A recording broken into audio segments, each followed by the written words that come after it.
Case के final round में अभीरा अपनी बेटी को बचा लेती है और पुख्ता सबूतों के दम पर मेहर मित्तल के पिता की साजिश को बेनकाब कर देती है। वह उन्हें पूरी तरह एक्सपोज कर जेल की सलाखों के पीछे पहुंचा देती है। जी हाँ दोस्तों, सीरियल ये रिश्ता क्या कहलाता है में अब आने वाला ट्रैक बेहद जबरदस्त और धमाकेदार होने वाला है।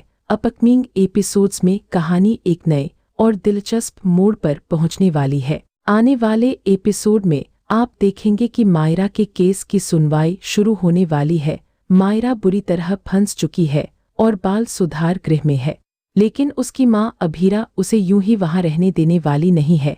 अभीरा दिन रात एक करके इस केस पर काम करती नजर आएगी और अपनी बेटी को इंसाफ दिलाने के लिए पूरी ताकत झोंक देगी। अभीरा की इस मेहनत और समर्पण को देखकर अरमान भी भावुक हो जाएगा और उसे अपनी पुरानी गलतियों का एहसास होगा कि जिस पर उसे भरोसा करना चाहिए था उसी पर उसने बार बार शक किया। जब अभीरा केस की तैयारी कर रही होगी तब अरमान उसका साथ देता और उसका ख्याल रखता दिखाई देगा। जल्द ही कोर्ट में सुनवाई शुरू होगी। एक तरफ मायरा सुधार गृह में होगी तो दूसरी तरफ अभीरा सबूत जुटाने में लगी होगी। उसे अच्छी तरह पता है कि मेहर मित्तल और उसका पिता कितने चालाक और खतरनाक हैं, इसलिए वह हर पहलू की गहराई से जांच करती है। अभीरा एक एक करके मेहर और उसके पिता के खिलाफ ठोस सबूत इकट्ठा करती है। हालांकि इस दौरान उसे कई मुश्किलों का सामना करना पड़ता है, क्योंकि मित्तल इतना ताकतवर है कि वह सच्चाई तक पहुंचने ही नहीं देना चाहता। फिर भी अभीरा हार नहीं मानती और समय पर कोर्ट पहुंच जाती है। कोर्ट में पहुंचकर अभीरा न सिर्फ मायरा को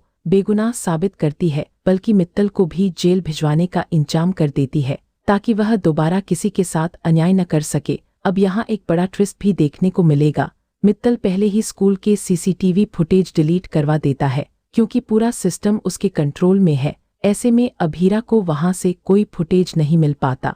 लेकिन जैसा कि आप जानते हैं, अभीरा सच्चाई तक पहुंचने के लिए कुछ भी कर सकती है। उसे आखिरकार कोयल से अहम सबूत मिल जाता है, वही लड़की जो कैमरे से वीडियो रिकॉर्ड कर रही थी। इसके अलावा अभीरा को एक और बड़ा सबूत मिलता है जो मेहर मित्तल के पिता की पुरानी साजिशों और राजत मर्डर केस से जुड़ा होता है, जिसमें अरमान को भी फंसाया गया था। इन सभी मजबूत सबूतों के साथ अभीरा कोर्ट में ऐसा वार करती है कि मित्तल के पास बचने का कोई रास्ता नहीं रहता। वह न सिर्फ मेहर के सच को उजागर करती है बल्कि उसके पिता को भी जेल भिजवा देती है। सुनवाई के बाद मायरा पूरी तरह निर्दोष साबित हो जाती है। यह सब देखकर मायरा और अरमान दोनों हैरान रह जाते हैं और बेहद भावुक हो जाते हैं। अरमान को एहसास होता है कि उसने अपनी जिंदगी में कितनी बड़ी गलती की। जिस मां पर उसे भरोसा करना चाहिए था उसी पर उसने शक किया। अब आने वाले एपिसोड्स और भी ज्यादा रोमांचक और इमोशनल होने वाले हैं। आप इस ट्रैक को लेकर कितने एक्साइटेड हैं, हमें कमेंट में जरूर बताएं। मिलते हैं अगले वीडियो में, तब तक के लिए बाय बाय।